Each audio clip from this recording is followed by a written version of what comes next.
नमस्कार प्यारे विद्यार्थियों। आज हम कक्षा 8वीं का पाठ शायद यही जीवन है अभ्यास सहित करेंगे। आज सुबह सुबह मेरी ननद तेजी से भागकर मेरे पास आई और आंखें मटकाते हुए चहक कर बोली, दीदी आओ आपको कुछ दिखाती हूँ। जाने क्या दिखाना चाहती है। मैं भी असमंजस की स्थिति में उसके पीछे पीछे चल दी। बाहर बगीचे में एक ही कतार में लगे 3-3 फुट लंबे बैंगन के पौधों में से एक पौधे की टहनियाँ हटाकर बोली, देखो दीदी, मैं बैंगन के पौधे के बीच की शाखा के 2 पत्तों से जुड़े एक छोटे से प्याले नुमा आकार के घोंसले और उस घोंसले में लाल रंग के छोटे छोटे 4 अंडे देखकर चकित रह गई। शायद जिंदगी में पहली बार इतने करीब से इतना नन्हा सा प्यारा सा घोंसला देखा था। मैं उत्सुक थी यह जानने के लिए कि किस पक्षी ने तिनकों, मुलायम रेशों, रुई व ऊन से बुनकर और पत्तियों से सिलकर नीड़ का निर्माण किया है। मैं उसकी दुनिया का हिस्सा बन जाना चाहती थी, इसलिए अब मेरी दुनिया ही परिवर्तित हो गई थी। पहले जिन चीज़ों पर ध्यान केंद्रित करने का समय अभाव रहता था, अब केवल वही चीज़ें नज़र आ रही थी। गुलाब के पौधे, विभिन्न रंगों के फूल, पत्तियाँ, लताएं, आंगन में लगे ऊंचे ऊंचे हरे भरे पेड़, कौवे, कोयल, बुलबुल, तोते, मैना तथा तितलियाँ इत्यादि। इसी बीच एक छोटी सी चंचल जैतूनी हरी चिड़िया दार्जिन, जिसके नीचे के अंग सफ़ेद जंग जैसे रंग की शिखा, दुम में 2 सुई की तरह नुकीले पर जो तन कर खड़े रहते हैं, बार बार उस घोंसले में आकर बैठती और कुछ देर बाद उड़ जाती। दोपहर को बच्चों के स्कूल से लौटने पर मैंने उन्हें घोंसला, चिड़िया और अंडों के बारे में बताना उचित नहीं समझा कि कहीं वे चिड़िया की उत्कृष्ट रचना घोंसले व अंडा तोड़ न दे।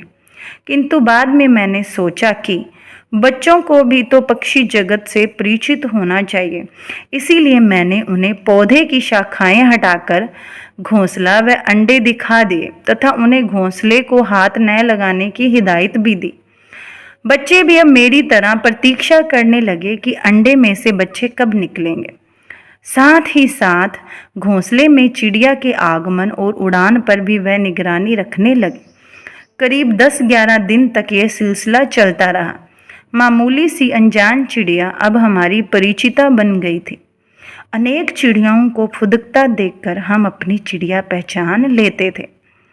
12वें दिन चिड़िया ने अंडों पर बैठ के अपने शरीर की गर्मी से अंडे से दिए थे। अब घोंसले में बहुत ही छोटे छोटे प्यारे प्यारे रुई के फाहों की तरह के 4 बच्चे थे। उन्हें अपलक देखकर मैं फूली नहीं समा रही थी। मुझे अजीब सी खुशी हो रही थी। अगले दिन तक चारों की आंखें बंद थी। चारों आपस में जुड़े हुए अपनी अपनी खुली चोंच बार बार ऊपर की ओर उठा रहे थे, जैसे खाना मांग रहे हों।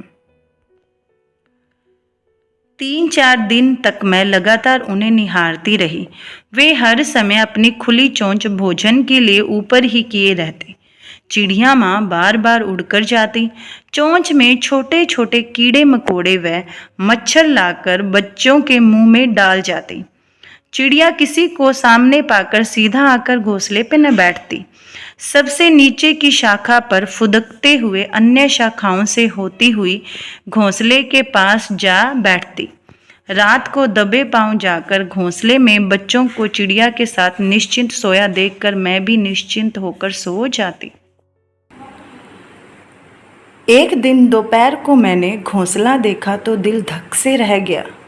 घोंसले से जुड़े 2 पत्तों में से एक पत्ते के टूट जाने के कारण घोंसला दूसरे पत्ते के सहारे उल्टा लटक रहा था। घोंसले में से 2 बच्चे भी लटक रहे थे तो 2 नीचे मिट्टी में अचेत अवस्था में गिरे पड़े थे। मैंने अपने पति, ननद और बच्चों की मदद से नीचे गिरे बच्चों को उठाकर प्लास्टिक के गोल डिब्बे में रख दिया। एक पत्ते के अवलंब से लटक रहा घोंसला हाथ लगाते ही पत्ते से अलग होकर हाथ में आ गया। मैंने घोंसले को भी उसी डिब्बे में रख दिया। धूप बहुत तेज थी, इसलिए डिब्बा भी उसी पौधे के नीचे छाया में रख दिया। चारों बच्चे खुली आंखों से मेरी गतिविधियों को देख जैसे मुझे धन्यवाद कर रहे थे। मैंने उन्हें रुई से पानी पिलाने का प्रयास किया, पर सब व्यर्थ, क्योंकि उन्हें न तो खाना आता था और न ही पीना आता था। काफ़ी देर बाद चिड़िया माँ बच्चों को डिब्बे में तलाश कर उन्हें भोजन उपलब्ध करवा कर उड़ गई। संध्या होने को थी, मुझे रसोई घर में काम निपटाना था। साथ ही मन आशंकित था कि कोई चील या बिल्ली डिब्बे में रखे बच्चों पर धावा न बोल दे। यदि डिब्बा घर के भीतर लाती तो इनकी माँ इन्हें ढूंढती रहती। फिर काफ़ी सोच विचार के बाद मुझे घोंसले को पुनः शाखा पर बांधने का उपाय सूझा।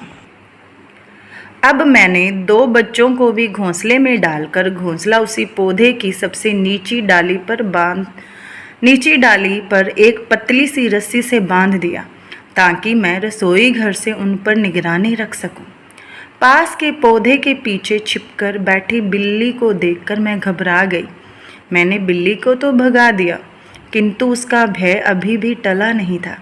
इसलिए मैंने घोंसले की रस्सी खोलकर घोंसला उसी पौधे की सबसे ऊंची डाली पर फिर से बांध दिया।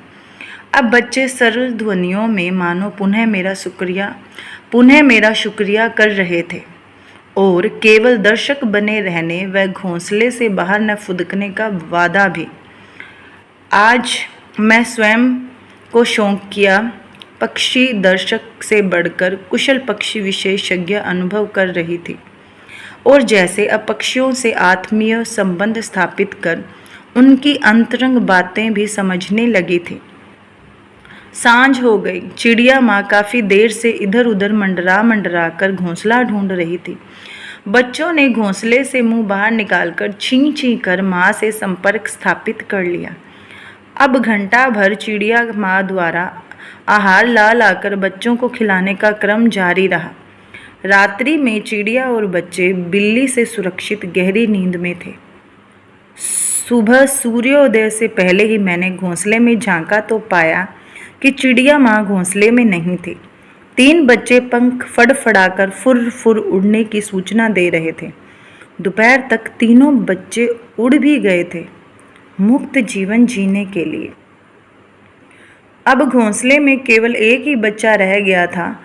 छोटा होने के कारण शायद उड़ नहीं पाया था। रात भर मैं चैन की नींद सो नहीं पाई, क्योंकि आज उसकी माँ भी उसके पास नहीं थी। आज रविवार था, सभी घर पर थे। आज चिड़िया का बच्चा घोंसले से बाहर आकर कभी घोंसले के ऊपर बैठता तो कभी पत्तों पर। शायद आज यह भी उड़ने की चाह में फुदक रहा था।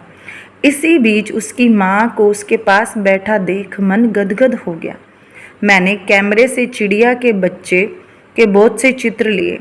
मेरा बेटा और बेटी प्यार दुलार में बच्चे को अपनी स्टडी रूम में ले आए और खेलते रहे, फिर बाहर घोंसले में छोड़ आए।